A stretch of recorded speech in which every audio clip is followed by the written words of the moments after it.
Okay, Coach Houston, whenever you're ready, sir. How's everybody doing? Great, Coach. That was, nice Greenville weather out there today. You get everything. You get 95 degrees and 100% humidity, and you get a hurricane. So it's just, what comes with living in Eastern North Carolina. So finished off, the last kind of regular practice of the week. For the week tomorrow, we're going to have a kind of a game simulation, take them through a lot of stuff as it relates to game day and pregame warm-ups and, work a lot of our situations tomorrow. So it is practice, but it's more of a mental thing than a full-scale, full-on practice. So we're getting towards the end of our preparations as far as preseason camp goes, and next week's game week. So the guys' spirits are high about that. Okay, we'll open it up to questions for Coach Houston now. Coach, how do you feel like the new guys in particular, have adapted to that game week style thus far and really kind of focusing on one particular opponent? Well, I mean, it's I think everybody's done pretty good. With so many new young guys, there's lots of firsts this week. I mean, it's we worked late game situations again at the end of practice today, and a couple of them they get confused and like, exactly what is this? What's this again? And you go over it and over and over, and you just keep going over it again and again and again. There is no replacement for experience. Game experience means so much. I told them the story of last year. We're at NC State to open the field. We had went over pregame warm-up. We'd done like 4 days. We went through pregame warm-up, and we get out there, right before kickoff, and we get ready to go pass scale, offense versus defense, and Holton just has no clue what we're doing. What are we doing, Coach? It's like a complete catastrophe. Just is chaos out there. Because game day, you get the nerves, you get the little bit of pressure, you get a little bit of that build up, and if it's your first time, you never know, what's going to happen. And so we're trying to cover as much of that stuff as many times as we can to try to get those guys that experience before next week. Coach, I know you've got a bevy of quality running backs to go to. I'm a little curious, as you enter the first game here, how important is it going to be for you to try to get your big running back, Darius Penix, at 6 feet, 225, 230, untracked early amongst this grouping of running backs that you've got heading into the UCF game? Well, Darius has had a great preseason, a better preseason than what he had last year. He's in better shape, had a great attitude, very, very team-oriented attitude. He's doing a lot of stuff for us in a lot of different places. And so we expect him to be a big part of the game plan for game one. Really, really pleased with the competition, the depth in that running back room, and I look forward to seeing those guys in live action. Hey, Coach, you'd mentioned before, talking about wanting to have parents of the players attend and kind of what's gone on there. Mac Brown's talked about at UNC today. NC State had a group of parents actually petition the governor. Is that something that you guys might try to, keep pushing for as we're still a week out, is to get, maybe some more family members, and how important would that be for your guys? I mean, you're going to have parents miss the first game of their son's career next Saturday. I mean, I'm sure my wife would be the exact same way. I mean, she goes to everything that the kids have, and I just think that's the real tragedy in it all. And it's hard. John Gilbert and I talked a good bit. Using the 50 tickets for the upperclassmen parents. It's hard for me when one player's parents can be there and another player's parents can't, and I just think that's just a tragedy. And so anything that we can do to get all of our families in the stands for our players next week, I would be all for. I just think that's important for these kids. I think it's important for mom and dad. I talked to one family last weekend that, they are hours and hours away, and, they have not seen their son since, back at the beginning of July. And it's tough. I mean, it's those freshman parents especially. It's tough. So will anything change between now and next week? I don't know. I mean, that's up to somebody besides me.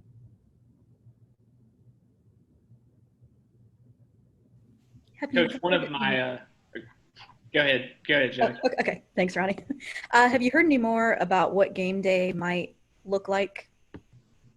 We've got a pretty good idea. It's pregame warm up will be, kind of the same kind of deal. We'll have we'll be able to dress a few more kids at home than we will be able to on the road. We're going to test all players, all 118, 3 times next week, and so we anticipate all 118 minus the one current positive that we have. We expect all of them to be, on the sideline in some capacity for the game next week. Now, we'll have to have some distancing measures in place. We'll have to have some masks in place for those that aren't playing in the game. But that's kind of what will be with our roster. The sideline will be spread out a little bit more than usual. Obviously, the coaching staff will be in masks. There's so many protocols on how we're going to travel to and from. There'll be a 20-foot barrier around the players inside the bubble. Everybody will, do the rapid return test Friday morning. We won't meet until everything's back, and we're assured that as best as we can that everybody's negative, within our roster before we do any of our meetings and walkthroughs on Friday. There'll be temperature checks and screenings on game day morning, and that'll have to happen early. 8 o'clock pregame meal with a 12 o'clock kickoff. So it's going to be a lot of new things.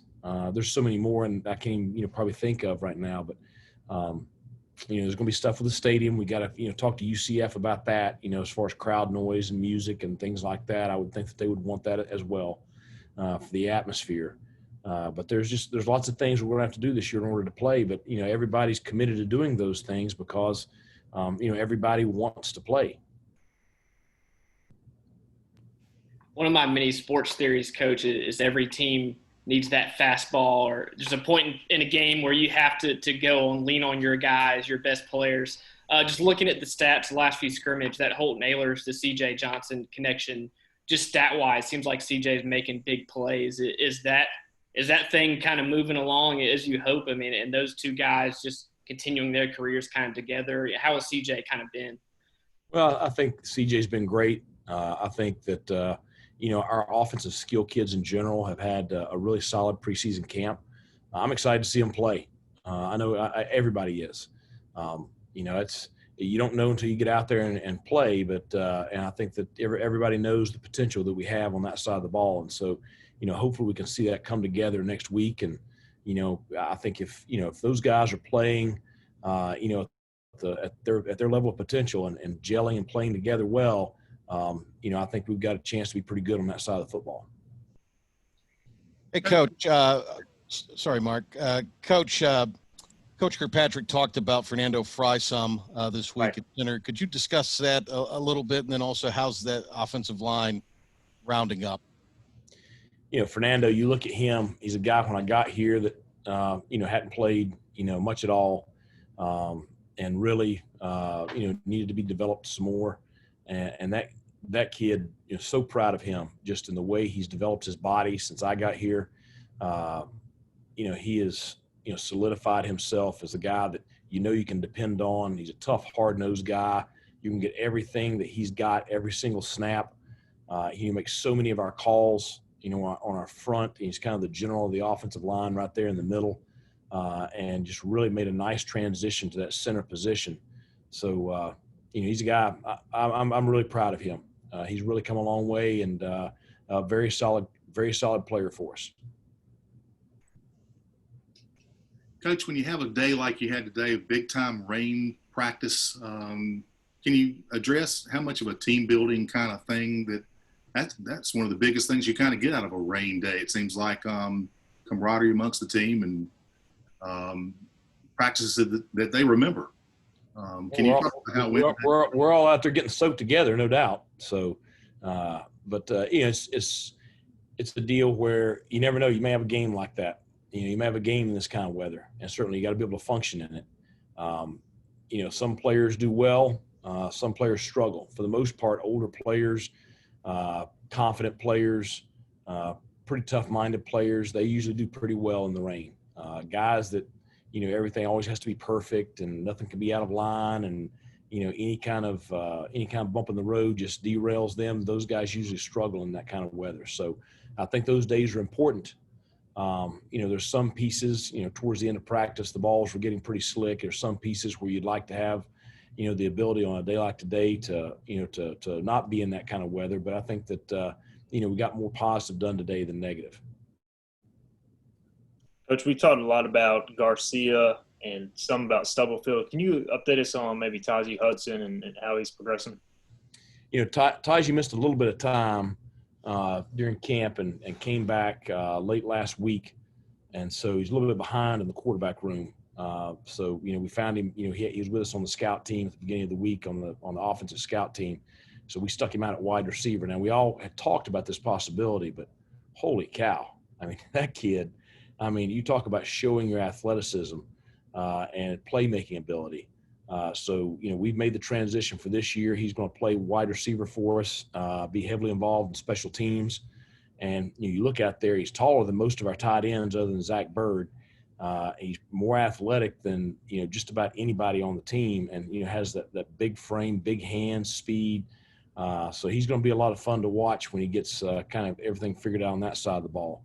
I had a talk with him, just, great attitude, coach, whatever you think's best for me. I just want to, do my part and would love to get on the field and play. That kind of attitude. If they all had that attitude, then things would be a whole lot smoother. But, we'll probably look at him at quarterback again in the future. But I think for this fall, I told Coach Kirkpatrick, if he could we'd either move him to wide receiver and use him on offense, or if he's going to be on the defensive field, he's going to be in the secondary playing defense. So, we've chosen wide receiver for this year. Coach, have you had much chance to work on different situations, special situations, maybe end of the half, end of the game, Hail Mary type situations? Yeah, we actually did that today. We've worked late game situations a lot for the past 2 weeks. Showed them the field goal situation at the end of the half last year at UCF, where the guys did a great job executing a hurry field goal situation with no timeouts, getting the kick off. Jake nailed the kick, so we simulated that again today, and then we worked our play before last of the game and then last play of the game. Both those situations today. So it's one we'll continue working that throughout next week, because when you come into that situation, whether it's an onside kick, hands team, Big Ben or victory defense or whatever, when you come down to that last play, it's a pretty freaking important play. Biggest play of the game. It's winning and losing. So there's a lot on the line in those situations.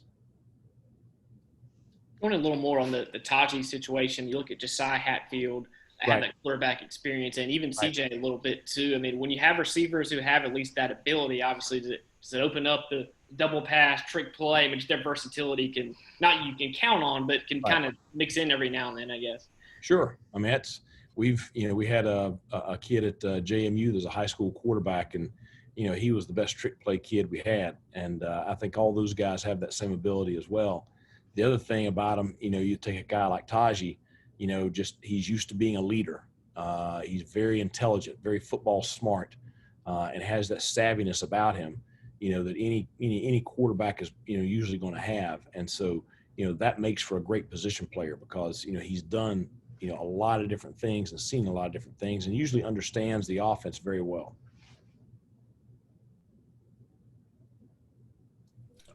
Are there any other questions for Coach Houston this afternoon?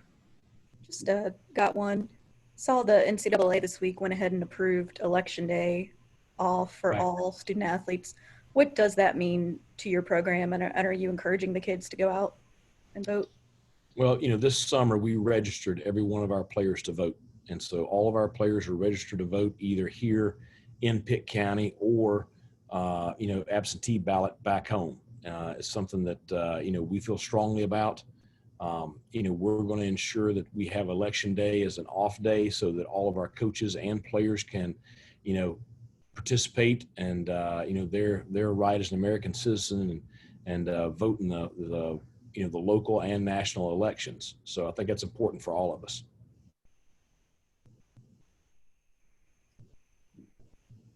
Any other questions?